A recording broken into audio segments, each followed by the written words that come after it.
Olá, boa tarde, eu sou o André, estás no canal Águia. Vamos aqui falar um bocado sobre o Benfica, Futebol Clube do Porto, o jogo que será daqui a 2 dias, já esta sexta-feira, no Estádio da Luz, às 18 horas.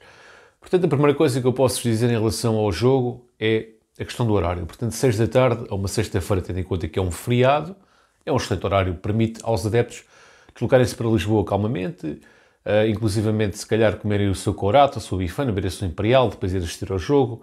A seguir ao jogo, o pessoal tem que jantar, portanto acaba por ser benéfico para o comércio local o facto do jogo ser às 18 horas. Os adeptos vão mais cedo para Lisboa, eventualmente vão conhecer a cidade, deslocar-se a sítios históricos da cidade de Lisboa, eventualmente irem visitar o Museu do Benfica, o Museu Cosme Damião, depois uma bifaninha, imperial, ir para o estádio assistir ao jogo, a seguir às 8 horas, às 20 horas o pessoal tem que ir jantar, depois vão, a seguir ao jantar, um copezito para comemorar a vitória do Benfica e, portanto, acho que o horário é excelente. Acho que o horário beneficia o adepto e beneficia o futebol, este horário às 18 horário. Independentemente de qual fosse o horário, o estádio ia encher, os adeptos iam ver o jogo, portanto, não é por aí. Mas o horário, para mim, parece-me, de facto, bom. Outra coisa, agora aqui o confronto direto entre o Benfica e Porto. O Benfica está com 71 pontos, portanto, está com mais 10 pontos que o Porto está com 61. Ambas as equipas estão com 26 partidas disputadas, ou seja, estamos já à passagem da 26ª jornada, faltam-nos 8 jogos para o fim, sem contar com o jogo do Porto. Portanto, aqui aparentemente, segundo o discurso que tem passado um pouco, é que o empate basta ao Benfica, ou que o empate poderá ser um resultado positivo. Eu concordo que, em termos teóricos, o empate é suficiente para o Benfica manter a distância pontual e reduzir um jogo em relação ao final do campeonato. Portanto, em vez de 8 jogos, passamos a ter apenas 7 jogos até ao fim e mantemos a distância pontual com o empate. No entanto, tendo em conta a filosofia do Benfica, não me parece que o Benfica vai entrar para o empate. Acho que o Benfica só tem uma maneira de jogar, que é jogar futebol ofensivo, jogar para a frente e jogar com ambição e com os olhos postos na baliza adversária. Foi assim contra a Juventus, foi assim contra o PSG e com bons resultados. Portanto, se ganhamos ao Paris Saint-Germain, ou se conseguimos bons resultados contra o Paris Saint-Germain, muito se deve a essa filosofia ofensiva que o Benfica tem tido, de encarar o adversário olho no olho, sem medo, com a faca nos dentes, como costuma dizer, e ir para a frente e compreender que o Benfica é um clube de uma dimensão internacional. E tem que expressar isso dentro de campo, com vitórias e com uma atitude positiva e uma atitude proativa, e essa atitude proativa tem que ser na busca da bola, na procura do golo e no ataque continuado e, eventualmente, o rolo compressor que o Benfica tem que impor também perante o Porto. Porque o Porto é uma equipa que nos merece muito respeito, mas de facto este ano está a ter um campeonato de baixa qualidade exibicional. Tem bons jogadores, sim, tem uma equipa guerreira, verdade, tem um treinador competente, tem. No entanto, a qualidade futebolística é muito abaixo do Benfica, no meu entender, e portanto eu acho que o Benfica tem que, no seu estádio, no Estádio da Luz, demonstrar que é a melhor equipa que o Porto. Tem que jogar melhor e tem que ganhar. Mas dizem-me assim, pois, mas o Porto é sempre favorecido com as arbitragens. De facto, há aqui um pouco de mão leve para os jogadores do Porto por parte dos árbitros. Ou seja, os jogadores do Porto entram muitas vezes de forma agressiva contra os jogadores do Benfica, faltas no limite da agressividade. Uma coisa é teres um futebol agressivo dentro do limite. Aí tudo bem, porreiro. Agora, passando os limites normais, tem que ser punido. E, portanto, o árbitro aqui, o papel do árbitro é fundamental para que o jogo e o espetáculo de futebol funcionem. Ou seja, o que é que quer dizer com isto? O árbitro, se tiver uma falta para marcar e se for uma falta para amarelo, tem que mostrar amarelo. Se for para vermelho, tem que mostrar vermelho. Não vamos aqui também apitar a tudo, vamos deixar o jogo fluir e seguir, mas vamos penalizar quando as faltas são grosseiras. E que, por vezes, é o que acontecia nos anos 90.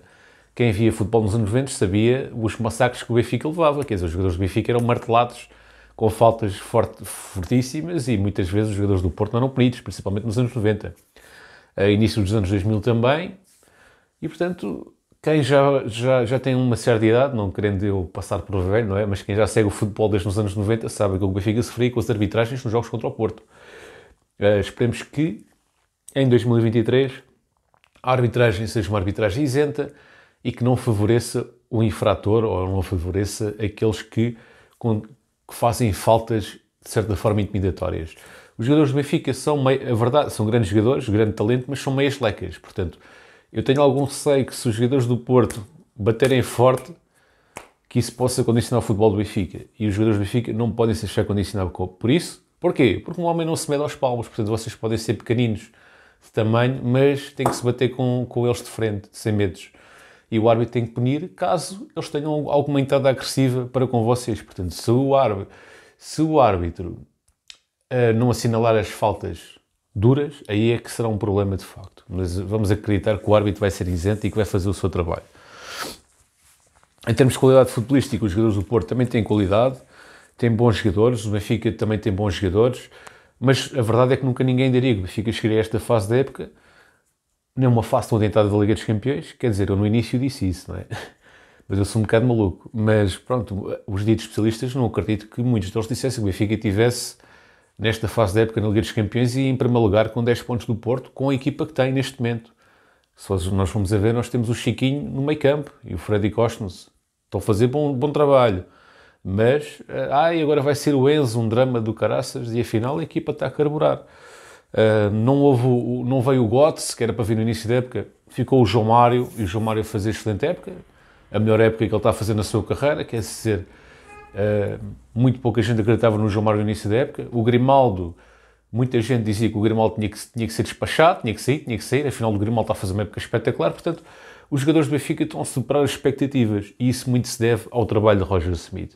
O último treinador que eu vi fazer uma coisa parecida com isto foi no nosso rival, que foi o Mourinho. Conseguiu também pegar em jogadores que aparentemente eram jogadores de média dimensão e levá-los para um patamar superior, nomeadamente, eu lembro-me que ele foi buscar o Nuno Valente, o Derlei, o Maniche não jogava no Benfica, o Costinha, quer dizer... Ok, a gente agora a ver com uma perspectiva de futuro, vemos, estes jogadores eram bons, mas à época ninguém esperaria que o Porto chegasse onde chegou com aquela equipa. E nós, com esta equipa, também muito pouca gente acreditava que o Benfica chegasse a esta fase da época e ainda não ganhou nada, mas com perspectivas excelentes. Quer dizer, tem perspectivas de acabar o campeonato com uma distância pontual recorde sobre os nossos adversários diretos, tem a possibilidade de continuar na Liga dos Campeões, portanto o Benfica está num ápice, numa fase bastante positiva, e não vou ser eu de maneira nenhuma que vou pôr em causa o trabalho do Roger Schmidt ou que vou ser aqui o travão. Não, para mim é pé no acelerador e para a frente e futebol ofensivo, sem medos. Não há que ter medos de ninguém. O Benfica não tem que ter medo de ninguém, nem tem que ter medo do Porto. E os adeptos do Porto também depois não venham para aqui também. Mas já vamos falar disso. Continuando aqui neste pormenor. Portanto, o que é que eu queria dizer com isto? Não vou ser eu que vou estar aqui a criticar as substituições de Roger Schmidt, que há muita malta que diz, o Roger Schmidt está a fazer um bom trabalho, mas faz más substituições. Tudo bem, toda a gente é livre de opinar, toda a gente tem o direito de dizer aquilo que quiser, dentro do respeito, e portanto as pessoas dizem isso de uma forma respeitosa, mas não vou ser eu aqui que vou criticar o Roger Schmidt, nem as substituições do Roger Schmidt, porque o Roger Schmidt está a fazer aquilo que nenhum treinador fez ao longo dos últimos anos. Portanto, um futebol de grande qualidade. E, portanto, se ele substitui da forma que substitui, ele há de ter os motivos dele. Não vou ser eu que vou estar aqui a baixar a garimpa ao Roger Schmidt. Eu, para mim, vou estar aqui a continuar a elevar o Roger Schmidt e dizer que ele está a fazer um grande trabalho. Não vou estar aqui a questionar, porque o homem tem apresentado qualidade. Se ele não apresentasse qualidade, nós íamos questionar. O homem está a apresentar qualidade, não vou ser eu que vou estar aqui a colocar interrogações ao trabalho dele, porque ele está a fazer um excelente trabalho. Portanto, é continuar e é confiar a 100% no trabalho do homem. Em relação aos adeptos, os adeptos do Porto, quando vêm para aqui, para Lisboa, têm a mania de fazer um pouco de confusão e, portanto, vamos ter aqui alguma moderação, venham apoiar a vossa equipa, mas com moderação, com respeito pelo adversário, com fair play. Cânticos nos jogos, sim senhora, quando começar o jogo, quando começar a bola a rolar, cânticos de apoio ao vosso clube, mas não vão pelo caminho da destruição ou das pedras, nem de um lado nem do outro. Portanto, não troquem esse tipo de agressões físicas, porque isso não leva a lado nenhum. E, portanto, limitem a vossa manifestação aos 90 minutos durante o jogo. Fora do estádio não vale a pena confusões, não vale a pena esse tipo de situações que não leva a lado nenhum. Bom, forte abraço, fiquem bem, até uma próxima e viva o Benfica!